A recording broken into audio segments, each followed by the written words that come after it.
الحكيم اللهم لا سهل إلا ما جعلته سهلا وأنت تجعل الحزن إذا شئت سهلا اللهم لا سهل إلا ما جعلته سهلا وأنت تجعل الحزن إذا شئت سهلا آمين آمين اللهم لا سهل إلا ما جعلته سهلا وأنت تجعل الحزن إذا شئت سهلا اللهم يا مفاتح الأبواب افتح لنا قلوبك اللهم يا مفاتح الأبواب اللهم يا مفاتح الأبواب افتح لنا قلوبك اللهم لا Allah Teala görüşü bir zat. Allah razı olsun cümlet.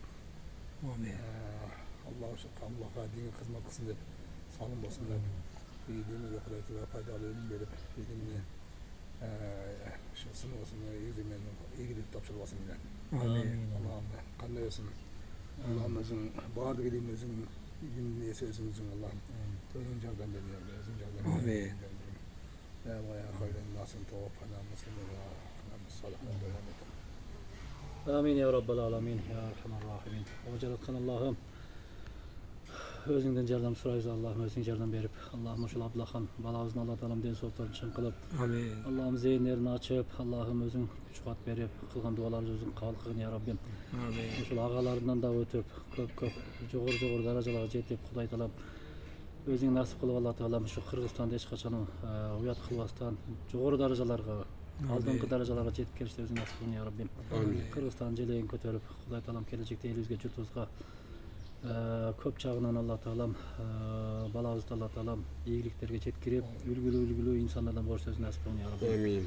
Huday talam oşol balağızda östürgen ata-enesine de den soğuk bergen. Allah'ım tilegen dualarını özüň kabul kılgın, ata-enelerin dualary kabul bolat degen Allah'ım buga çeyin kança dualar kılgan bolsa bundan keyin kıla turgan dualarını Allah özüň kabul kılgın ya Rabbim. Allah'ım jaman sözden jaman közden özüň saktagın ya Rabbim. Şeytanyň azgırtlardan saktagın, vasvasalaryň saktagın. Rabbana atina fid dunya hasana ve fil ahireti hasana ve qina azabannar. Ve sallallahu teala ala hayri halqi Muhammed ve ala alihi ve ashabihi ecmaîn. Allahümme Rabbi zidna ilma, Allahümme Rabbi zidna ilma, Allahümme Rabbi zidna ilma. Amin bi rahmetike. Allahu Ekber.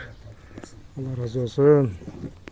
Anake Abdullahan Kuda kalasa Boliviyada Olimpiyadaga kirdi. Ana hazır şu minutlarda Olimpiyada başlandı. Bugün 1 Ağustos. Bizde keçki 8:30, Boliviyada tangı 10. Kuday talam kuch kuvat bersin. Mına İmam Azam Ustaz Askarbek Ustazdın duası menen Kuda kalasa eң алдыңкы жеңишке жетишет деген үмүттөбүз. Ошо устаздар айткандай Кыргызстандын желегин бийик көтөрүп, агаларын жолун улантып, мыкты элине, динине кызмат кылган инсан болор. Амин. Allah.